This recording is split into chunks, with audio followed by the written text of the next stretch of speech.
आज देखते हैं हम यूज कमांड के बारे में। फॉक्सप्रो में यूज कमांड के बारे में देखते हैं। ठीक है, चलिए यूज कमांड का प्रयोग पहले से बनी हुई डाटाबेस फाइल को खोलने के लिए किया जाता है। मींस क्रिएट कमांड का यूज करके हमने कोई डाटाबेस फाइल बनाई, देन उस पर काम करके हमने उसको बंद कर दिया। ठीक है, लेकिन अगर उस फाइल को दोबारा हमको ओपन करना हो तो हम यूज कमांड का प्रयोग करते हैं। पहले से बनी हुई डाटाबेस फाइल को खोलने के लिए यूज कमांड का प्रयोग किया जाता है।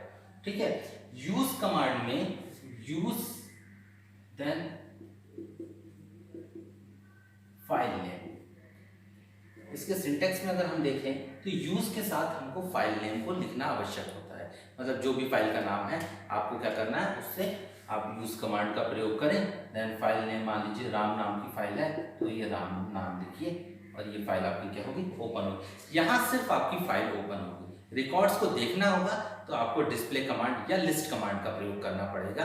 देन आप उसको क्या कर सकते हैं, उसको देख पाएंगे। ठीक है, तो ये हो गया आपका यूज कमांड के बारे में। ठीक है, अगर हम यूज कमांड को बेसिकली क्या होता है कि यूज कमांड के साथ आप फाइल का नेम का यूज कर रहे हैं। ठीक है, लेकिन अगर आप सिर्फ यूज कमांड का प्रयोग किया आपने, इसमें आपने इसके साथ किसी भी फाइल का नाम नहीं लिखा, तो ये सिर्फ यूज कमांड का प्रयोग करने पे अगर पहले से कोई खुली हुई फाइल है तो वो खुली हुई फाइल क्या हो जाएगी, आपकी बंद हो जाएगी। ठीक है, नेक्स्ट है अपेंड कमांड। अपेंड कमांड जो फाइल हमने बनाई, हमारी फाइल बन गई। ठीक है, अब उसमें मान लीजिए हमने रिकॉर्ड्स को ऐड किया, रिकॉर्ड को ऐड करने के बाद उसको सेव कर दिया। ठीक है, लेकिन अगर हमको फिर से उसी फाइल में और नए रिकॉर्ड्स जोड़ने और कोई नए रिकॉर्ड्स जोड़ने हैं तो ऐसी स्थिति में हमको क्या करना पड़ता है, अपेंड कमांड का प्रयोग करना पड़ता है। ठीक है, जिसके लिए अपेंड कमांड का अगर आप प्रयोग करना चाहते हैं तो उसके पहले आपको उस फाइल का खुला होना आवश्यक है जिस फाइल में आपको नए रिकॉर्ड जोड़ने हैं। ठीक है, तो इस तरह से अपेंड कमांड का प्रयोग किया जाता है। अपेंड सिंपल आपको लिखना है, देन एंटर साइन का यूज करना है, तो नए रिकॉर्ड्स को, न्यू रिकॉर्ड्स को आपको जोड़ने की सुविधा आपको मिल जाती है। देन आपका न्यू रिकॉर्ड्स को आप जोड़ सकते हैं। ठीक है,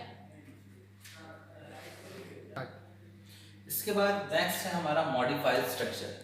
ठीक है, अब हमको जब हमारी डाटाबेस फाइल हमने बना ली है, अगर हमको किसी भी स्ट्रक्चर में यानी हमारी डाटाबेस फाइल के स्ट्रक्चर में कोई परिवर्तन करना होता है, या हमको लगता है कि कोई हमारे स्ट्रक्चर में कोई प्रॉब्लम है या कोई नए आपकी फील्ड जोड़ने हैं तो नए फील्ड को जोड़ सकते हैं। कोई पुराना फील्ड है उसको हटाना तो आप हटा सकते हैं। तो मॉडिफाइड स्ट्रक्चर का यूज़ आपने, मॉडिफाइड स्ट्रक्चर का जब आप यूज करते हैं तो सिर्फ और सिर्फ उसका स्ट्रक्चर जो आपने सबसे पहले अपने डाटाबेस फाइल को क्रिएट करने के लिए प्रयोग किया था, जो टेबल डिजाइनर बनाया था, जैसे आपने नेम, टाइप, विड्थ, ये जो आपने डिसाइड किया था, जिसमें आपने एस नेम, कैरेक्टर, इसकी विड्थ बताई थी, एज बताया, न्यूमेरिक बताया, इसकी फिर विड्थ बताई, डीओबी डेट लिया, ये इसकी विड्थ बताया, ये सारी जो विड्थ आपने बताई थी, ये सारी की सारी विड्थ इस तरह से आपको यहाँ पर शो होती है।